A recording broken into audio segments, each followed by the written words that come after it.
제가 본교회를 목양을 하게 될 때 제 마음 가운데 먹었던 마음가짐이 있습니다.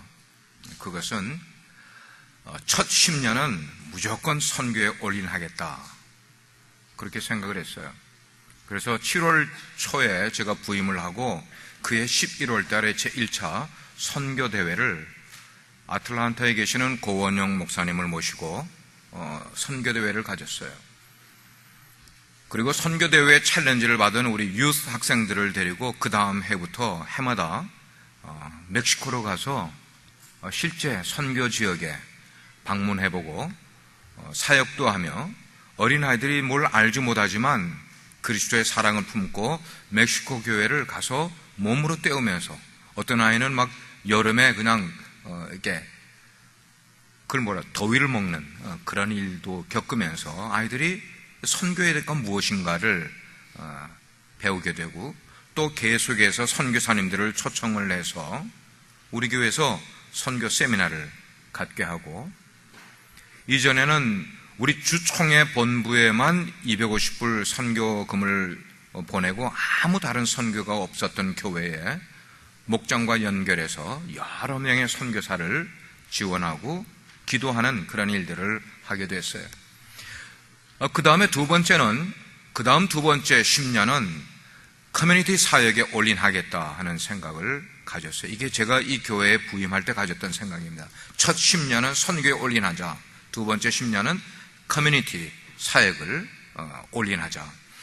교회가 교회로서 커뮤니티를 섬길 수 있는 일이 뭘까 생각을 할 때 하나님께서 지혜를 주셔서 여기에 음악을 하는 마스터 과정의 학생들이 우리 교회도 출석을 하고 신학교회도 있고 UNT도 있기 때문에 포트워스 크리스천 뮤직 아카데미를 세우자.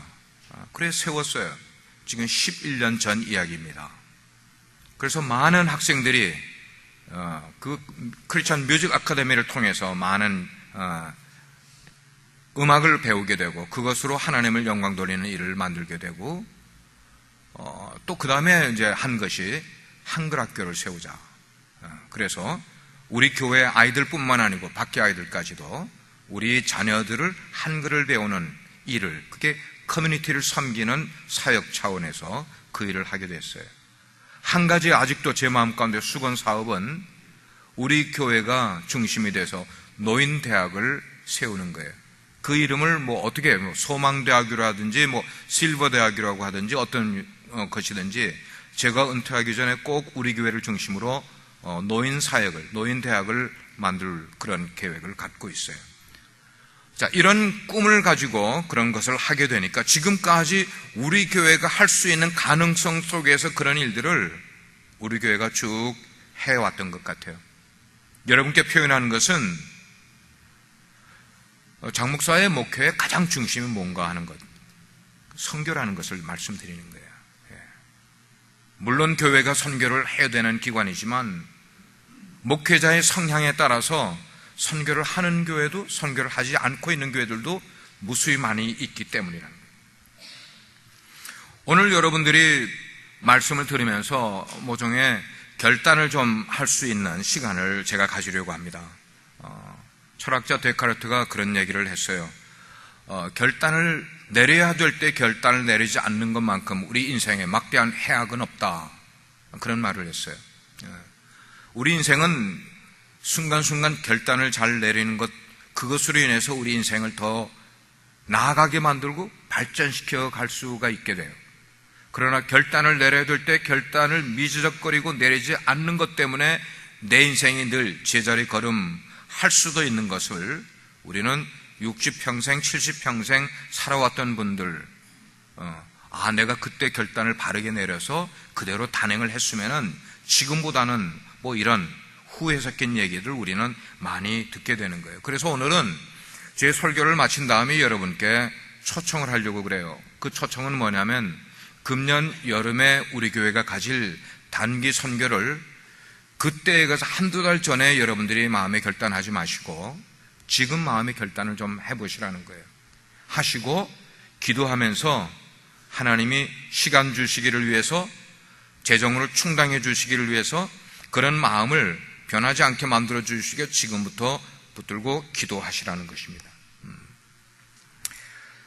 사도 바울 우리가 읽었는데, 사도 바울은 사도행전 13장부터 사도행전이 내용이 확 터닝 오버가 되는 그런 내용입니다. 12장까지는 베드로를 중심으로 예루살렘 교회에 대한 이야기를 하다가 13장으로 넘어가면서 사도행전의 모든 내용이 패러다임이 시프트하면서 사도 바울로 넘어가는 그 단계를 우리가 지금 읽게 됐어요. 그런데 그 사도 바울 이후에 세계 선교의 가장 확실한 비전을 실천했던 한 사람이 있습니다. 그 사람의 이름은 허드슨 테일러예요. 이 사람이 영국 사람인데, 그 사람이 아무도 모르는, 아무도 가려고 생각지도 않았던 차이나에 도전을 받고 그가 영국을 떠나서 차이나로 들어갑니다. 그것도 차이나 아주 인랜드, 아주 깊숙이 들어갑니다. 허드슨 테일러 기억해 두시기를 바라요. 지금 이야기하는 게 21세기를 지금 말하고 있는 게 아니에요. 지금부터 적어도 약 한 140년 전 이야기를 하는 거예요. 140년 전. 저를 생각을 하면은, 제가 부산서 쭉 자라다가 서울을 처음 가본 게 제 나이 20살에 처음 가봤습니다. 제 나이 20살에 서울을 처음 가봤어요. 부산 살던 촌놈이. 그때 엑스플로 74라는 전도대회가 열리게 됐을 때 우리 청년들과 함께 서울 간 것이, 제가 서울을 처음 방문한 거예요. 근데 이 허드슨 테일러가 영국을 떠나서 그 당시에 중국이 어디에 있는지도 세계 지도를 보면 알겠지만 그런 땅을 간 게 불과 그의 나이 21살이었다는 것을 여러분께 말씀드려요. 혼자서. 일부 예배 때 제가 21살짜리를 물어보니까 우리 저스틴이, 경화 집사님 아들 저스틴이 21살이에요. 그 나이에 영국을 떠나서 혼자서 중국을 들어간 거예요. 뭐 하기 위해서? 선교하기 위해서 들어갔다는 거예요. Think about it. Think about it. 청년이었기 때문에 물론 중국에 가서 시행착오도 많이 있었고, 하다가 보면은 혼자 가서 뭘 많이 할 수 있겠어요. 언어 배우고 뭐 적응하고 그러느라고 많이 지치고, 6년이 지나면서 병을 얻어서 할 수 없이 영국으로 돌아와야 되는 그런 상황에 처하게 됩니다. 허드슨 테일러. 영국으로 돌아와서 곰곰이 생각을 합니다. 그래서 들어와서 5년을 스테이를 하면서 결혼도 하고 애도 낳으면서 내가 선교 사역을 좀 더 업그레이드 하기 위해서 뭘 어떻게 해야 될까를 생각을 할 때 21살의 나이에는 열정을 가지고 중국을 가서 방문을 했지만 이제는 열정만 가지고 될 일이 아니라는 걸 깨닫게 되고, 이 테일러가 신학을 공부하게 돼요. 돌아와서는 신학도 공부를 하고 거기 가서 그냥 사역할 것이 아니라 의술을 배워서 가서 선교하면서 그 어려운 사람들을 의술로 키워줘야겠다, 고쳐줘야겠다 생각을 하면서 의학 공부를 병행합니다. 신학도 공부하고 의학도 공부하고. 병원 차려서 돈 벌려고요? 천만에. 오늘날 사람들이 법대를 가고 의과대학을 가는 것과는 전혀 수준이 다른, 차원이 다른 그걸로 그는 의과를 공부하고 신학을 공부하는 거예요. 뭐 하기 위해서요? 하나님의 부르심 따라 선교하기 위해서. 그 한 가지 가지고 그렇게 했어요. 그러다가 이제 곰곰이 생각을 할 때 내 사역을, 선교 사역을 업그레이드 하기 위해 어떤 필요가 있는가를 생각을 할 때 그거 두 가지를 깨닫게 돼요. 그건 뭐냐면 선교는 혼자 하는 게 아니라 팀 선교를 해야 된다는 걸 깨닫게 됩니다. 팀 선교를 해야 된다. 또 한 가지는 혼자 하는 게 아니라 교회를 통하여서 선교를 해야 된다 하는 것을 절실하게 깨닫게 돼요.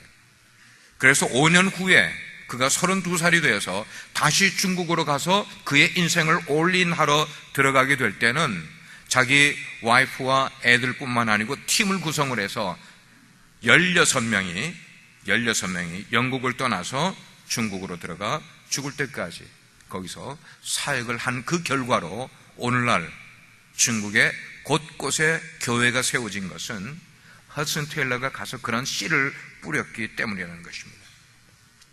말씀드리는 것은 선교는 혼자 하는 일이 아니라는 거예요. 비록 장 목사가 하나님께로부터 이 교회를 통하여 선교 사역을 챌린지하라고 소명을 받았어도 저 혼자 하는 사역이 아니라 공동체가 해야 된다는 거예요. 팀워크로 해야 되고 교회가 그 일을 해야 된다는 것을 여러분과 지금 나누는 것이에요. 그래서 선교지에 가게 되면은 우리가 교회를 세워서 우리가 현지인들을 모이게 하는 교회를 세우는 게 아니라 그 현지인들을 잘 훈련을 시켜서 그들이 일꾼이 되어 그들로 하여금 교회를 세우게 만들고 우리는 뭐예요? 동력자로 그들을 돕는 사역을 하는 게 이게 바른 선교의 전략이라는 것입니다. 오늘날 많은 선교사님들이 가서 자기가 어느 훈련 받은 걸로 자기가 교회를 세워서 자기가 목회를 하다가 끝나면은 교회가 무너지는 교회들이 많이 생겼어요. 실패한 거예요. 그게 아니라 거기에 있는 지역 원주민 일꾼들을 계속 양육을 해서 키워서 그들로 하여금 교회를 세우는데 부족한 것이 뭐냐 하는 것을 선교사님은 그 부족한 것을 채워주면서 동력 사역을 하는 그런 모습, 그게 바람직하다는 것이에요. 자, 이렇게 되기 위해서는요, 우리 중에 몇몇 사람의 몇 사람만 선교를 알고 몇 사람만 선교를 주도해 가게 되면 하나님의 역사는 이루어지지 않아요. 제가 말하는 것은 전 교인이 선교가 무엇인가를 알고 전 교인이 마음을 합해서 하게 될 때에 거기서 시너지도 나오고 하나님의 놀라운 능력도 나오는 선교를 감당할 수 있게 되는 줄 믿으시길 바랍니다. 예. 오늘 본문에 나오는 안디옥 교회가 바로 그런 선교적 교회의 어떤 모델이에요. 모델. 아마 제가 이 교회를 목양을 하면서 안디옥 교회에 대한 설교를 한 것이 수십 번 했어요. 수십 번. 계속 모델을 삼아야 되기 때문에. 그래서 그 안디옥 교회는 그 교회의 구조 자체가 선교적 구조를 가지고 있었어요. 그 선교적 구조를 가진 것이 뭐냐면은 첫째, 그 교회의 지도자들은 시대를 보는 안목을 갖고 있었다는 것입니다. 시대를 보는 안목을 갖고 있었다. 사람은 시대를 보는 안목을 가져야 되는 거예요. 예.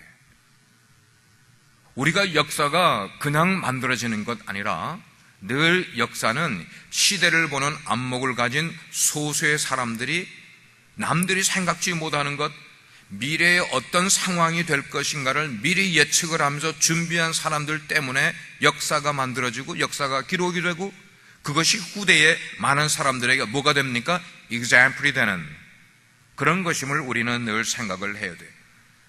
시대를 보는 눈이 있게 되면은 그 사람은 자기가 속해 있는 시대가 지금 어떻게 굴러가고 있는지를 파악을 할 줄 아는 능력이 있다는 거예요.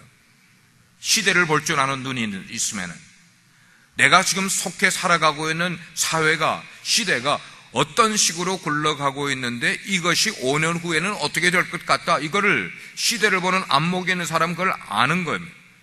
아니까 미래를 예측을 해서 그 예측된 대로 준비를 하고 있기 때문에 실수를 안 하는 거예요.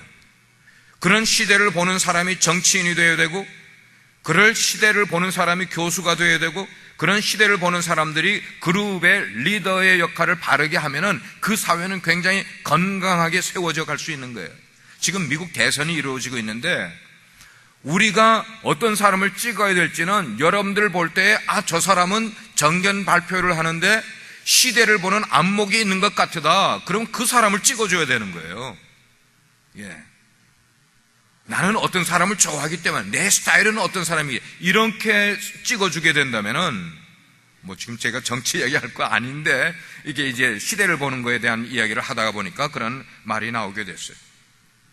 저는 이것을 우리 그리스도인들에게도 적용을 해보면은 우리 그리스도인들 역시 시대를 보는 눈이 있어야 된다고 생각해요. 예. 그런 생각을 하는 거예요. 그래서 이 시대를 보는 그리스도인의 모습은 뭘 보는가 하면 영적인 기상도를 볼 수 있는 눈이 있어야 된다는 것입니다. 지금 세계가 영적으로, 윤리적으로, 도덕적으로 어떻게 가고 있는지를 일반 사람들은 모르지만 안목을 갖고 있는 사람들은 영적인 기상도를 파악을 하는 거예요. 예. investigate 할 수 있고 그걸 evaluate 할 수 있고 예. 그런 능력을 갖고 있어서 거기에 맞는 우리 신앙인의 비전을 제시를 해줘야 되고 사람들로 하여금 그 비전대로 쫓아올 수 있게끔 이끌어가는 그게 시대를 보는 크리스찬의 모습인 거예요. 그렇게 시대를 읽을 줄 아는 그런 안목을 가진 사람은 자기가 하고 있는 일의 목적을 분명히 알고 하는 거예요. 목적을 분명히 알아. 그리고 그 목적을 향하여서 흔들리지 않고 요지부동하게 그걸 추진력 있게 이끌어가는 거야. 그러면 그렇게 이끌어가는 사람 주위에 있는 사람들은 자기들이 보지 못하는 걸 보고 자기들이 추진하지 못하는 것을 그 리더가 추진해 간다고 생각을 하게 될 때 단합하게 되는 거예요. 단합하게 돼요. 마음을 하나로 쓰게 되는 거예요. 그러니까 그렇게 단합하는 힘이 뭉치게 되면은 여기에서 우리가 알지 못하는 영적인 놀라운 체질의 변화가 일어나는 거예요. 트랜스폼이 일어나고 패러다임이 시프트가 되는 일이 일어나고, 자, 이런 일이 일어날 때 그 공동체 속에서 놀라운 파워가 나타나게 되는 것임을 제가 이렇게 여러분께 지금 설명을 드리는 거예요. 지금 제가 쭉 이야기한 교회의 모습이 어떤 교회의 모습이었는가 하면 안디옥 교회가 바로 그런 모습을 갖고 있는 교회였다는 거예요. 그 교회는 그 시대의 변화를 읽을 줄 아는 그런 지도자들이 몇 분이 있었어요. 그 사람들은 보통 사람들이 생각지 않고 보통 사람들이 가려고 하지 않은 그런 길을 그들은 안목을 가졌기 때문에 그 새로운 길을 뉴웨이를 그들은 걸어가면서 놀라운 복음의 일들을 하게 된 거예요. 쉽게 표현하면 사도행전 12장까지는 1장에서 12장까지는 예루살렘 초대교회에서 자기들 것만 막 그냥 뭐라고 그럴까 아웅다웅하고 자기들끼리 그 속에서 문제가 이렇게 거기에 구멍을 탁 터서 터져나가게끔 만들어주지 못했던 이야기가 사도행전 1장부터 12장까지의 이야기라면은 13장에 들어오면서 완전히 트랜지션이 일어나는 거예요. 안디옥 교회는 예루살렘 교회처럼 자기 교회의 문제만 가지고 아웅다웅하는 교회가 아니라 안디옥 교회는 하나님의 사명, 부르심이 무언가를 깨달은 교회였어요. 그래서 전혀 교회로서 사람들이 생각지도 못하던 선교의 길을 터쳐나가서 처음 선교사를 파송하는 일을 안디옥 교회가, 예루살렘 교회가 아니라, 예루살렘 교회는 비록 처음 생겨진 교회였지만 그 일을 못하였지만 안디옥 교회는 이방인을 바라보면서 선교할 수 있는, 그래서 우리 공동체에서 그 선교사를 추천을 해서 내보낼 수 있는 놀라운 획기적인 일을 그 교회가 감당. 우리는 성경 읽으면서 되어진 결과만 보지 그 당시에 이 일이 얼마나 엄청난 생각이고 패러다임을 시프트하는 일이었다는 것을 우리는 생각지 못할 수가 있어요. 근데 성경은 그렇지 않다는 거예요. 성경. 자, 이렇게 남들이 가지 않은, 아무도 가보지 않은 새로운 길을 가게 되면은 거기서 제일 먼저 필요한 게 뭐예요? 토목공사를 해야 되잖아. 광야와 같은 돌뿌리가 있고 나무들이 있고 하는 그런 데서는 새로운 길을 낼 수가 없잖아요. 새로운 길을 뚫기 위해서는 토목공사를 해야 되는 거야. 정지 작업을 해야 되는 거야. 뭐예요? 선교를 하려면은 그 선교에 걸림돌이 되는 일들이 많이 있는데 그것들을 먼저 토목공사를 해서 치워버려야만 바른 선교를 할 수가 있는데 그게 뭐냐면 편견이었어요. 편견. prejudice. 편견. 편견이 없어지지 않으면 선교를 할 수가 없었어요.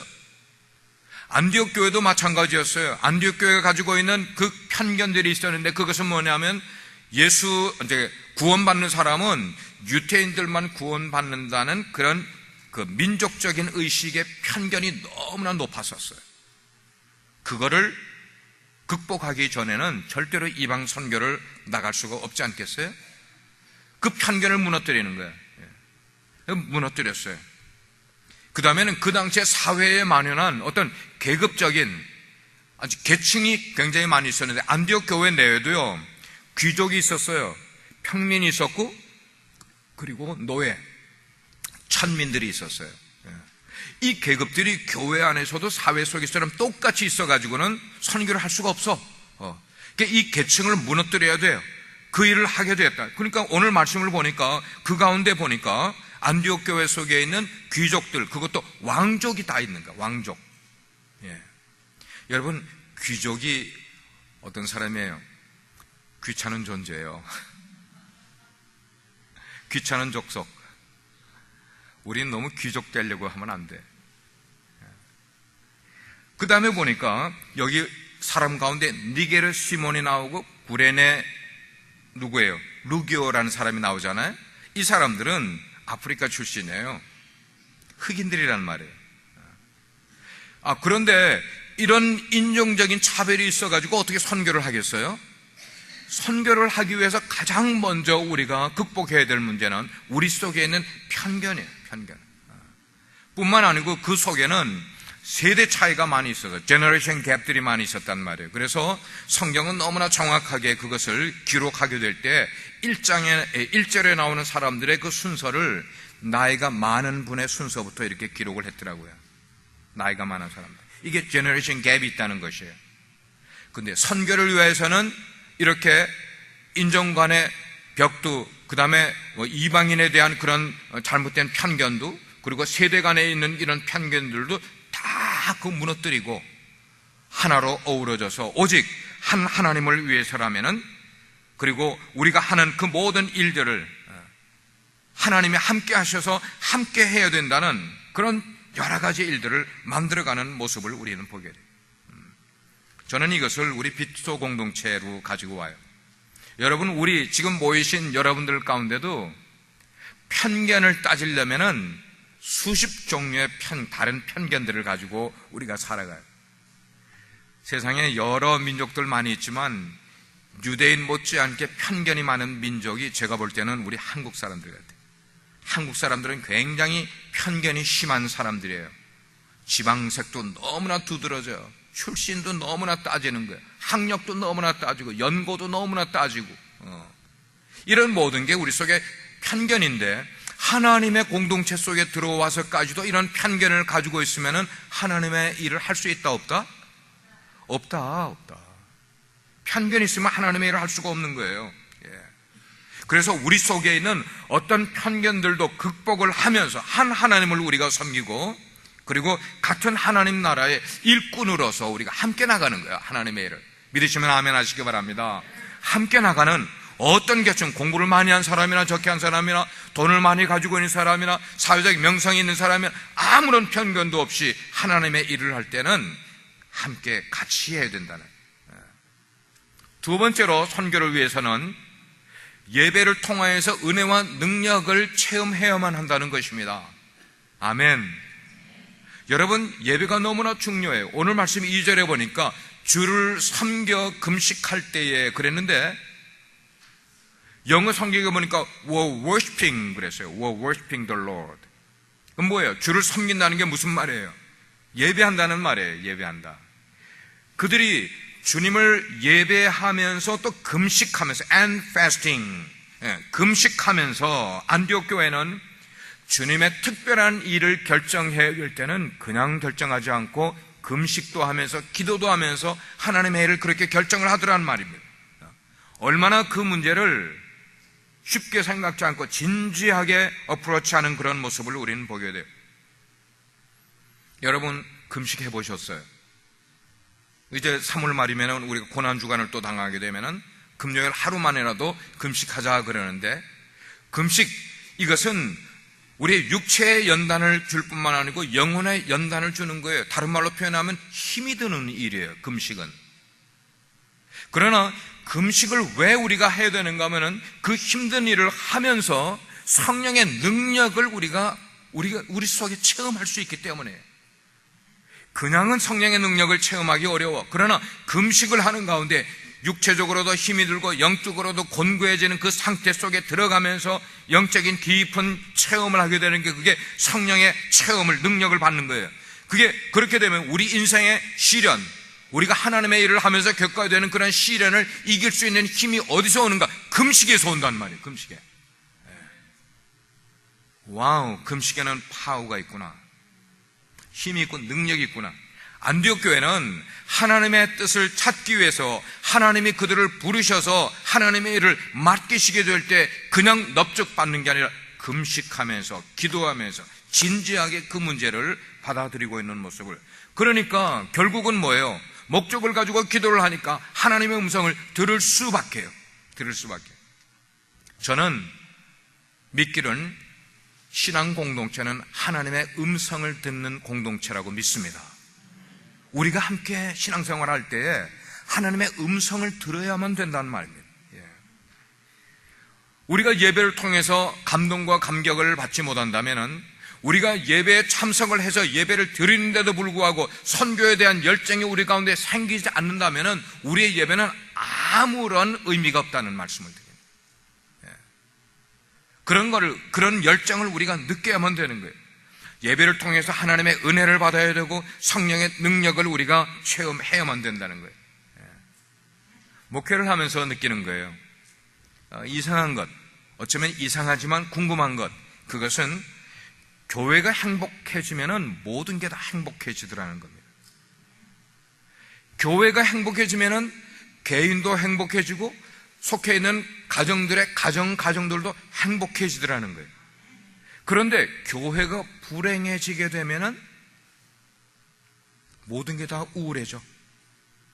왠지 모르게 교회가 불행해지면 개인도 뭐가 골치가 아파, 어려워져요, 힘이 들어요. 가정도 따라서 불화가 자꾸만 생겨요. 어떻게 되면요? 교회가 불행해지게 되면. 교회에 불화가 생기면 교회만 불화가 생기는 게 아니라 가정에까지 그 불화가 파급이 돼서 가정도 불화가 생기는 거예요.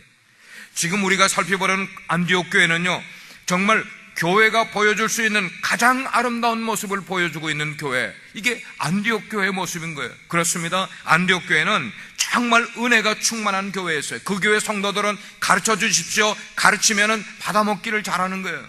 얼마나 배우기를 열심히 하는 교회인지 몰라요. 날마다 새신자들이 모여드는 그런 교회에서 성령의 인도를 따라서 성령이 지시하면은 즉시 순종을 하면서 그 순종의 결과로 얼마나 많은 역사와 기적들을 체험하는 교회가 안디옥 교회, 기도만 해야 하는 교회.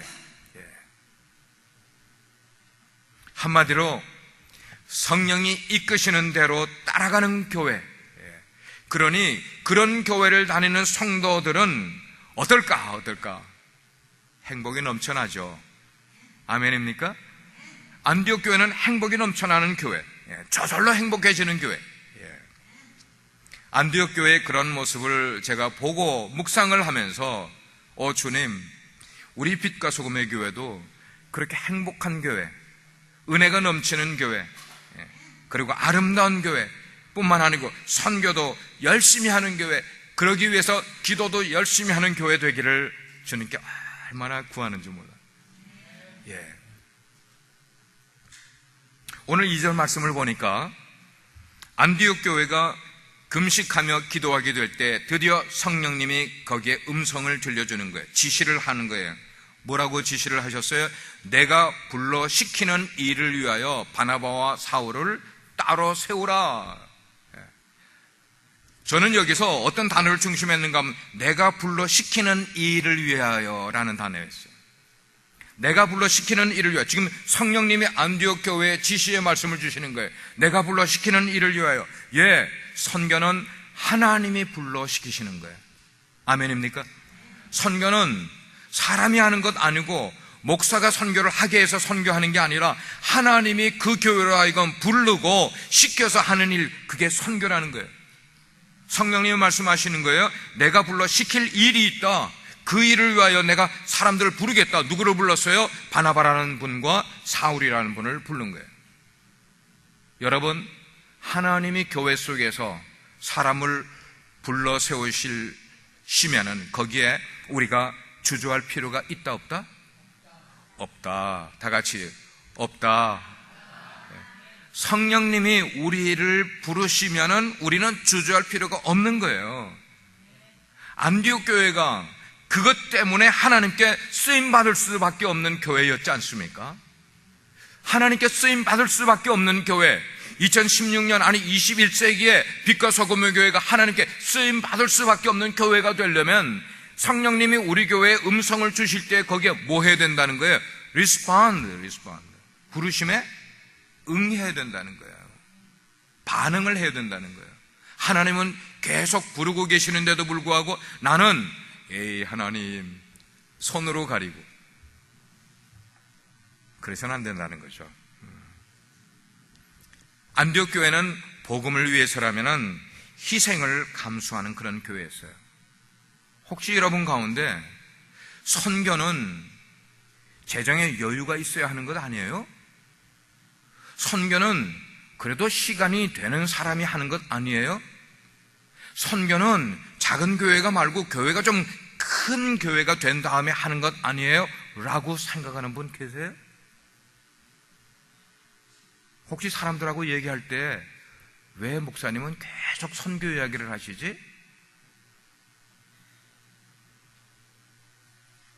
그런데 우리가 우리 상황을 알아요. 우리 상황을 볼 때에 우리가 언제 커져서, 언제 여유가 있어서, 언제 시간이 나서 그 다음에 선교하겠어요?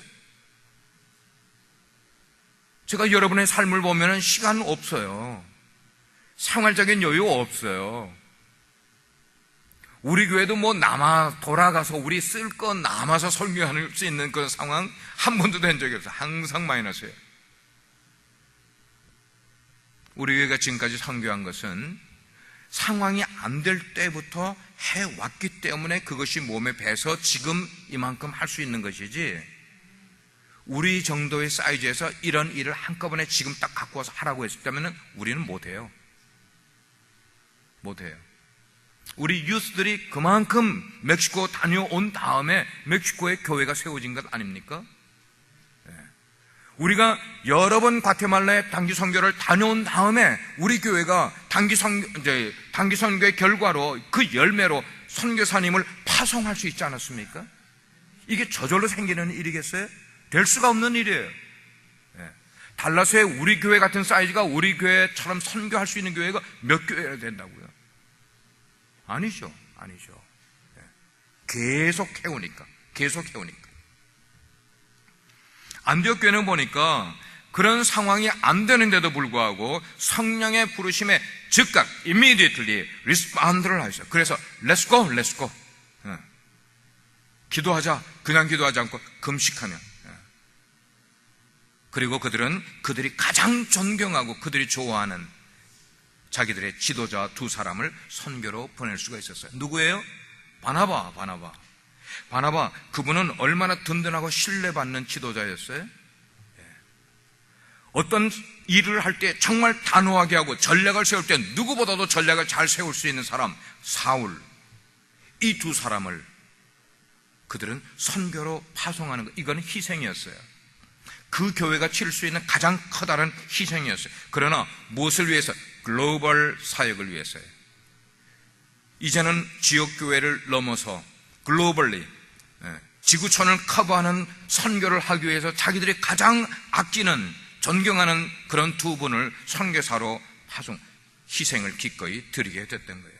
전 궁금해요. 늘 읽을 때마다, 13장을 읽을 때마다 궁금한 것은 그 교회는 어떻게 그런 단호한 결단을 내리고 그 일을 실제로 할 수 있었을까 하는 것이에요.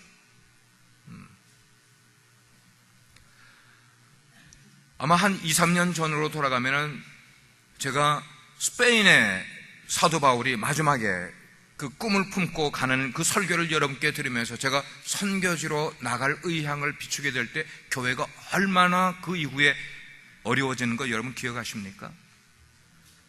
저는 그때에 우리 교회 정도면은 이제 내가 떠나도 교회가 안정될 수 있을 것이라는 생각을 하고 그 얘기를 꺼냈는데 결국 아니었다는 것을 저는 깨닫게 되는 거예요. 요동하지가 않아야 되는 거예요.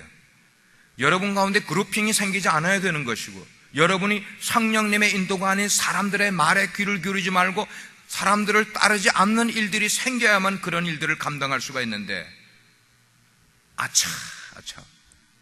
그 이후로 우리 교회가 겪었던 많은 시련과 어려움 여러분 다 체험하셨어요. 성숙이 필요한 거예요. 성숙이. 하나님의 일에는 희생이 필요하고 희생을 내가 감수할 자세가 돼 있어야 되지, 그런 중요한 일에 내가 나서게 되려고 하고 그런 인간적인 것들이 나서게 되게 되면 하나님의 일이 다 무너진다는 겁니다. 무너진다는 것이. 안디옥 교회는 어떻게 그렇게 할 수 있었는가? 한마디로 보면 그들은 바른 교회관을 갖고 있었다는 것입니다. 교회는 어떤 것이라는 것을 그들은 깨닫고 있었기 때문에, 교회는 목사가 목회하는 것이 아니라, 물론 목사는 부사역자로 목회를 하는 것이지만 성령님이 교회를 목회하신다는 아주 철저한 생각을 갖고 있고, 성령님의 지시를 따르고 성령님의 지시에 순종하는 것이 바른 교회라는 것을 안디옥 교회는 깨달았다는 거예요. 성령이 부르시면 응답하는 것이고, 성령이 부르시면 쫓아가야 되는 것이고, 순종하며 살아가야 되는 것. 교회는 선교하는 것이라는, 공동체라는 것을 안디옥 교회는 뼈저리게 알고 있었기 때문에 그 이외에 중요한 것이 있을 수가 없는 것이었어요. 우리가 앞으로도 어떤 결단을 내리고 바른 선교를 하려면은 성령님보다 앞서는 인간적인 일들이 절대로 나와서는 안 되는 거예요. 믿으십니까? 믿으십니까? 믿으십니까? 정말 믿으십니까? 두 번 다시 그런 인간적인 일들은 나와서는 안 될 거예요. 그래야 하나님께 쓰임받는 교회가 될 수 있는 거예요. 이 말씀이 금년에 단기 선교를 가려고 작정을 하고 생각을 하는 사람들에게 꼭 필요한 말씀임을 명심하시길 바라요. 성령님이 부르시는 것에 내가 리스폰드 하는 것이에요. 성령의 보내심을 따라, 성령의 보내심을 따라. 그러면 여러분, 우리 교회가 선교적 교회가 되기 위한 길이 뭔가 하는 거예요. 어떻게 하면 우리 교회가 선교적 교회가 될 수 있는가? 저는 그 말씀을 받았어요. 예레미야 33장 3절의 말씀이에요. 너는 내게 부르짖으라, 내가 너에게 응답하겠고. 어디서 많이 들은 거 아니에요? 333. 여러분, 333 비전은 예레미야 33장 3절에서 나온 거예요.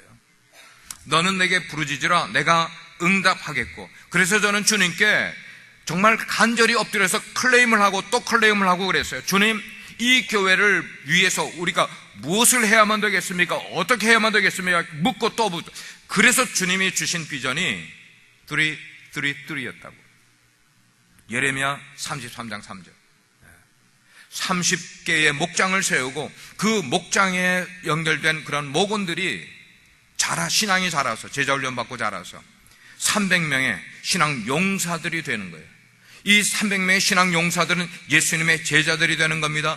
그리고 이 사람들이 그냥 있지 말고 나가서 전도하여서 3,000명의 영혼을 구원하자는 거예요. 우리 교회 내적에는, 미국에서는 우리가 그렇게 로컬 처치로 하지만 그것으로 끝나는 게 아니라 10 비전은 뭐예요? 10명의 선교사를 우리 교회가 파송을 하기로 원하고, 그리고 우리 교회를 인하여서 10교회가 세워지는, 21세기의 교회 개척의 최대의 화두는 교회가 교회를 개척해야 된다는 거예요. 교회를 떠난 어떤 분이, 사역자가 나가서 그냥 막상 교회를 개척하는 그런 개척이 아니라, 교회가 전략적으로 지원을 해서 개척을 하는, 그게 10명을 통해서든지 수백 명을 통해서든지 같이 가서 교회를 개척하는 거예요. 제가 그걸 꿈꿨잖아요.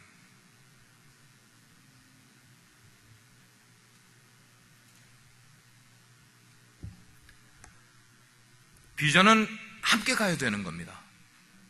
팀으로 가야 되는 거예요. 팀으로 하지 않으면 개인으로는 할 수가 없는 거예요. 그래서 하나님께 기도하면서, 하나님, 333 10 이 비전이 제 개인의 욕심이 아니라고 만약에 주님이 판단하신다면, 뿐만 아니고 이것을 우리 교회에 주신 비전으로 내가 받아들이게 된다면 이 비전을 이룰 수 있는 일꾼들을 붙여주십시오. 그러면 제가 하겠습니다. 그렇게 하고 지금 10년의 세월이 흘러가게 됐습니다. 사랑하는 성도 여러분, 여러분들에게 다시 한번 제가 질문해 볼 텐데, 여러분이 깊이 생각하시면서 대답해 보시길 바라요. 333 10 비전을 우리의 미션으로 여러분 받아들이시겠습니까? 한 번 더 이해가 안 되신 분들을 위해서, 그 예레미야 33장 3절에 의거한 그 비전을 우리 교회의 비전으로, 미션으로 여러분 받아들이시겠습니까? 그러면 앞으로도 여러분들에게 계속해서 선교적인 각성이, 그리고 선교적인 어떤 챌린지가 임하게 될 텐데, 여러분들이 그런 것들을 받아들일 마음의 준비를 하고 계셔야만 될 거예요.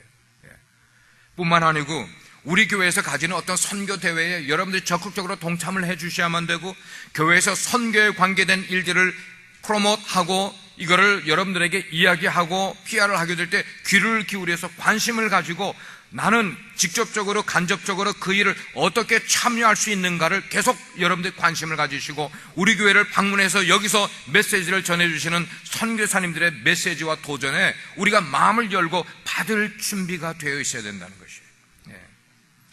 저는 우리 교회에서 계속해서 하나님께로부터 선교에 대한 사명을 받은 사명자들이 나오기를 기대하고 있어요.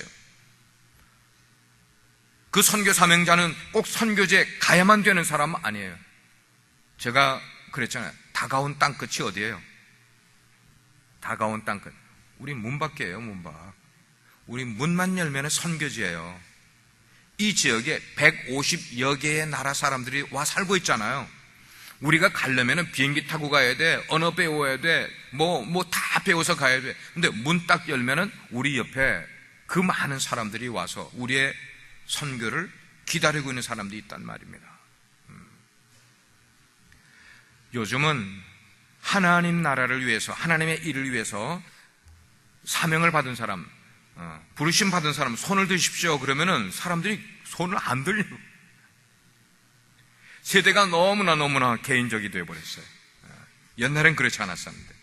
그래서 많은 교회들이나 많은 목회자들이 그렇게 공통적으로 이야기하는 게, 지금은 선교가 안 되는 때예요 라고 이야기를 하는 거예요. 선교가 안 되는 때예요. 근데 지금만큼 선교가 왕성하게 많이 되고 있는 때는 없어요. 계속해서. 그래서 교회들이 포기하는, 교회들이 선교에 대한 관심을 갖지 않는 그런 때에 있지만 안 그렇다는 것입니다.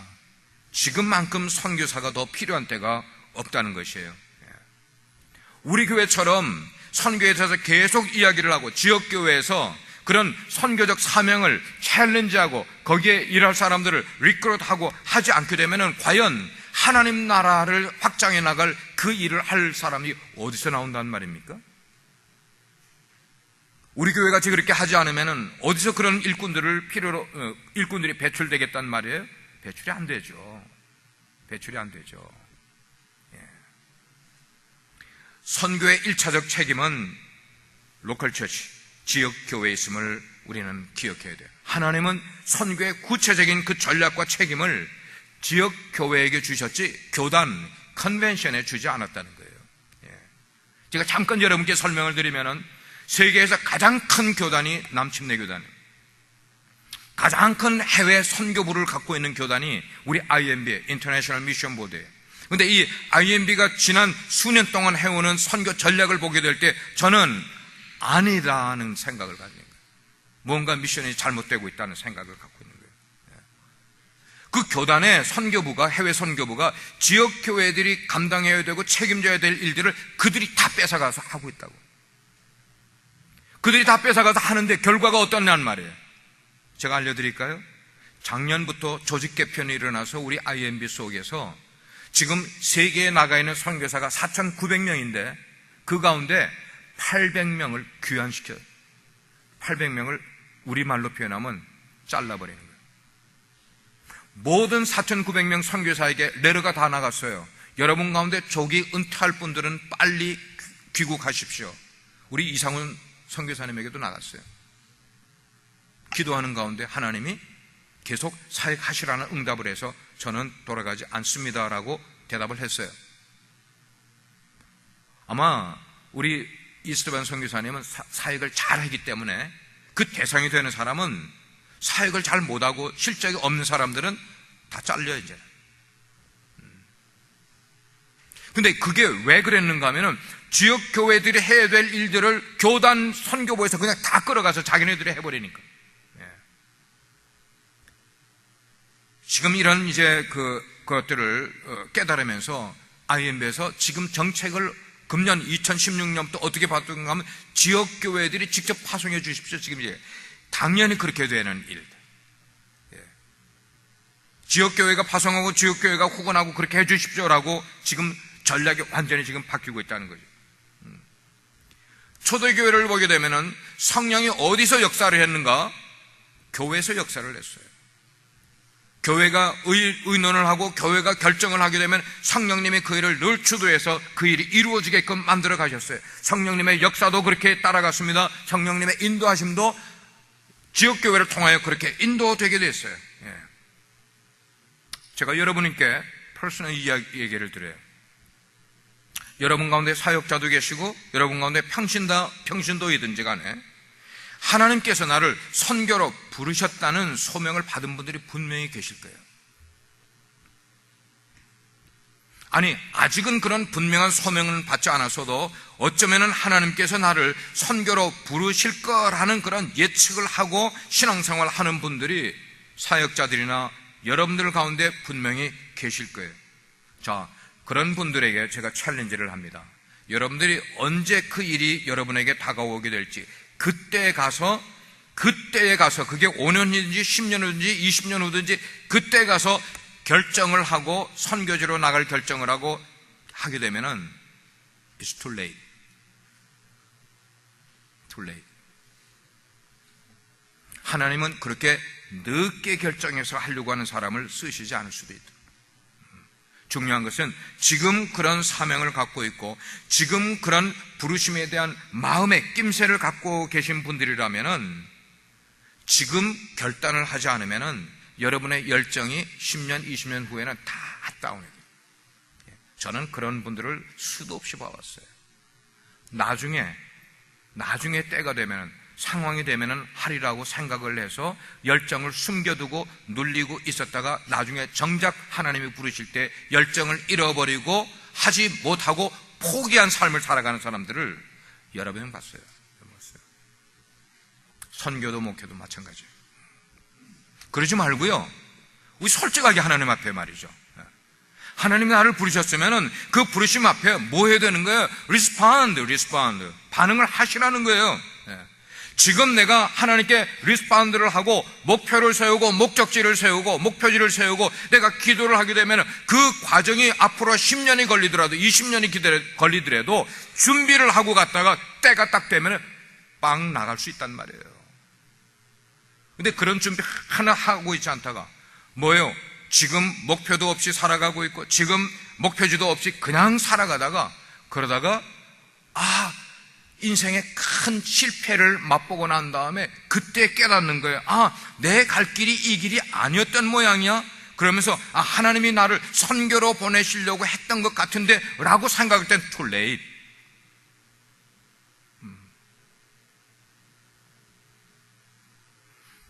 제가 신학교에 갈 때 우리 신학교 동기들이 60명이었는데 60명 가운데 제가 나이가 두 번째로 많았습니다. 우리 동료들이 다 저를 형님 그랬어요. 그 말은 뭐예요? 그들과 같은 선에서 늦게 시작을 했어요. 그러나 저는 그 이후로 만학을 하면서도 한 번도 딜레이하지 않았어요. 하나님의 부르심에 걸음을 그냥 시간이 얼마나 걸리든지 제가 걸어와야 될 길을 그냥 걸어와서 오늘 여러분과 함께 이런 신앙생활을 하게 된 것이에요. 지금 결단하고 기도로 준비하는 게 중요하다는 것을 말씀드립니다. 만약에 여러분들이 어떻게 해야 될지 모르시면은 제가 있잖아요. 여러분들이 그런 결단만 하시게 되면은 그 다음에 여러분을 가이드하는 것은 어느 목회자보다도 잘 가이드해 드릴 수 있단 말이에요. 도움을 드릴 수가 있단 말이에요. 결단은 여러분이 하셔야 되는 거예요. 오늘 4절을 보게 되니까 바나바는 어디로 갔습니까? 자기 고향인 구브로, 영어로 하면 사이프러스, 키프러스라고도 하는 거기로 갔어요. 자기가 가장 사역을 잘 할 수 있는 곳, 자기가 이렇게 아는 곳이었어요. 예수님이 공생애를 시작하면서 제일 먼저 사역지로 가신 곳이 어디였어요? 예수님이 자라나신 곳 어디예요? 나사렛. 왜 거기로 택하셨겠어요? 가장 잘 아는 곳이기 때문에. 우리 교회는 여러 번 멕시코도 가고 과테말라로 갔어요. 우리 교회가 가장 사역을 잘 할 수 있는 곳은 우리 교회 많은 성도들이 다녀온 과테말라라고 저는 생각해요. 계속 하나님의 사역을 집중해서 갈 수 있는 그런 지역.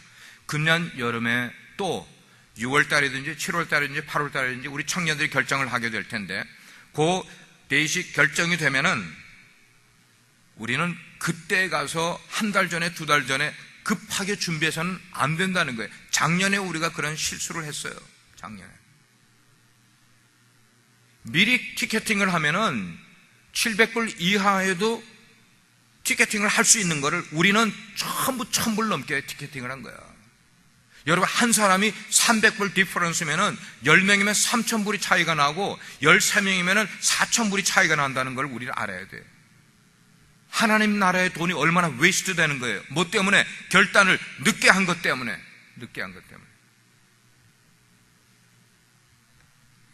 이왕 우리가 하나님의 일을 하게 되면은 미리 결단을 하고 미리 기도로 준비하다가 해야 되는 것 아니겠냐는 거예요. 그래서 선교 사역의 중요성을 우리가 생각을 하면 이제는 어떻게 하면 좋은가 하면은 우리 마음에 확신과 사명을 가지고 성령님이 나를 인도하시는 대로 반응해서 좀 하자는 거예요. 반응해서.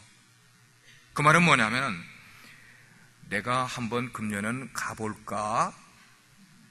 과테말라도 한번 가볼까? 간 김에 거기 과테말라 강산도 좀 구경도 하고 올까? 이런 선교 말고, 이런 작정 말고요. 이거는 의미가 없는 거예요. 그런 작정이 아니라 지금부터 결단을 하고 마음을 정하고 시간도 세이브를 하시고 휴가도 그때로 다 집중을 시켜서 우리 크리스찬들은 그 휴가를 보내는 게 좋아요. 해서 그때 함께 가서 사역들을 하고, 성령님의 보내심을 받게 되면 성령님이 함께 가시는 줄 믿으시길 바랍니다. 성령님이 함께 가시면 성령님의 역사도 일어나는 줄 믿으시기를 바랍니다. 성령님의 가이드를 받게 되면 우리가 할 수 있는 일을 하는 게 아니라 성령님이 하시게끔 되어 있단 말이에요. 그리고 단기 선교 다녀온 다음에는 얼마나 큰 은혜를 우리가 체험하고 사람들 앞에 간증할 수 있겠냐는 말이에요. 여러분, 단기 선교 지원을 겁내지 마시기 바라요. Don't worry.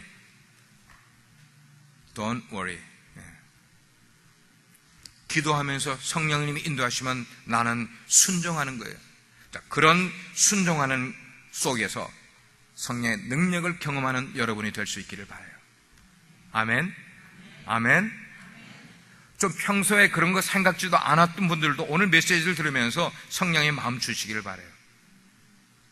여러분이 결단하는 숨고르기를 하게 하기 위해서 작년에 갔다 왔던 영상을 잠깐 보고 기도하면서 초청을 하도록 하겠습니다. 영상 보도록 하겠습니다.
스페니쉬를 못하셔도 전혀 상관없습니다. 가서 사역 다 하실 수 있습니다.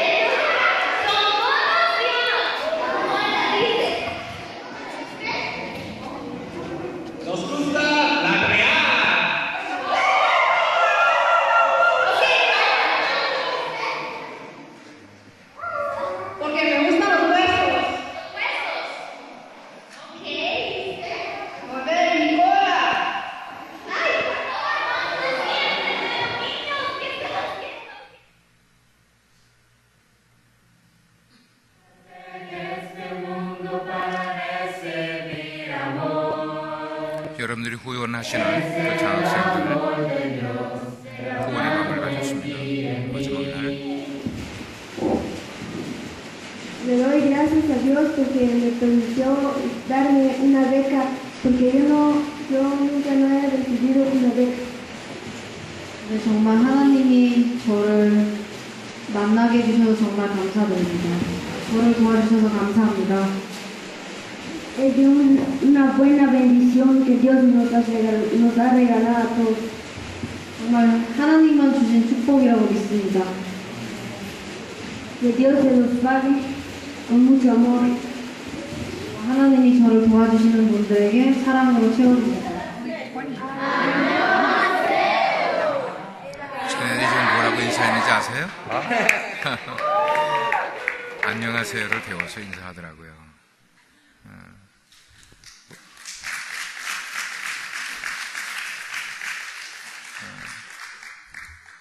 기도하겠습니다. 여러분 신앙생활에 뭉클함이 좀 있어야 됩니다. 그걸 우리 감동이라고 그래요. 내가 신앙생활 하는데 한 번도 내 가슴 속에서 뭉클하는 것이 없었다면 우리는 너무 이기적인 삶을 살아온 거예요. 하나님의 사랑이 필요한 사람들에게 또 복음을 알지 못하고 죽어가는 사람들에게 가서 복음을 전할 때 생기는 울컥함, 우린 그런 걸 좀 경험해 볼 필요가 있어요. 여러분들이 머뭇거리시는 분들이 계신 거 알아요. 그러나 이 시간 하나님께서 단기 선교에 헌신할 사람, 자원할 사람을 부르고 계셔요. 내가 아직 나이가 어리기 때문에, 학생이기 때문에, 혹은 여건이 안 되기 때문에 이런저런 이야기도 할 수 있지만 그것은 하나님의 부르심을 외면하는 변명밖에 되지 않을 수 있어요. 우리의 마음에 결단을 하면 하나님이 모든 상황을 움직여주세요. 그런 핑계, 그런 거짓된 겸손 우리 하나님 앞에 내놓지 말고 성령님의 부르심도 못 들은 채 하지 말고 이제 주님의 말씀에, 부르심에 우리가 응답하는 것은 순종이라고 생각합니다. 여러분들을 저는 강요하지 않습니다. 성령님이 여러분의 마음에 직접 결단하게끔 기회를 주시라고 생각해요.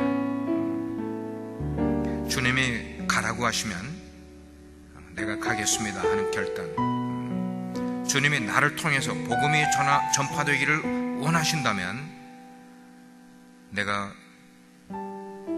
스킬도 없고 내가 교육 배경도 없고 이런 거 전혀 상관하지 않아요. 가기로 결단하면 하나님이 사용하세요. 우리 교회가 금년에는 좀 이렇게 결단과 함께 준비될 수 있는 팀이 구성되기를 원합니다. 많이도 필요 없어요. 한 15명까지 우리가 지원자가 필요합니다. 오늘 메시지를 들으시고 우리 장년들이나 청년들이나 누구든지 남녀노소 불문하고 내가 선교지에 가기를 원합니다. 주님이 나를 부르시는 것 같습니다. 그렇게 마음에 결단이 되시는 분은 조용히 오른손을 들어주십시오. 그렇게 마음에 결단이 되는 분은 조용히 오른손을 들어주십시오.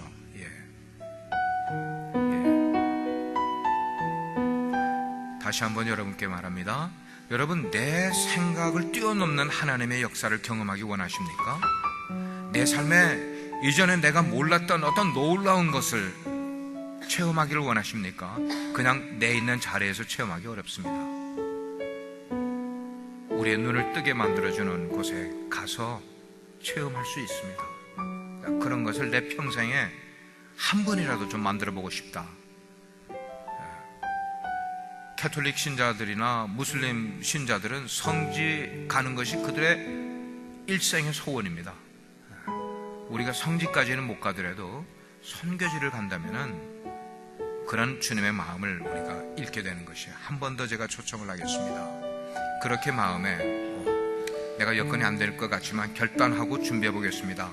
이렇게 마음에 작정이 되시는 분은 오른손을 들어주시기 바랍니다. 예, 되겠습니다. 오케이. 예. 손 내리십시오. 예, 손 내리십시오. 됐습니다. 사랑하시는 주님, 우리 빛과 소금의 교회, 하나님의 사랑이 선교로 물꼬를 틀 수 있게 해주심을 감사합니다. 신앙생활은 내가 구원을 받는 것이지만 구원받은 이후에는 하나님이 우리에게 사명으로 부르십니다. 그 사명에 응답하는 것이 우리에게는 놀라운 특권이고 기쁨이고 감사입니다.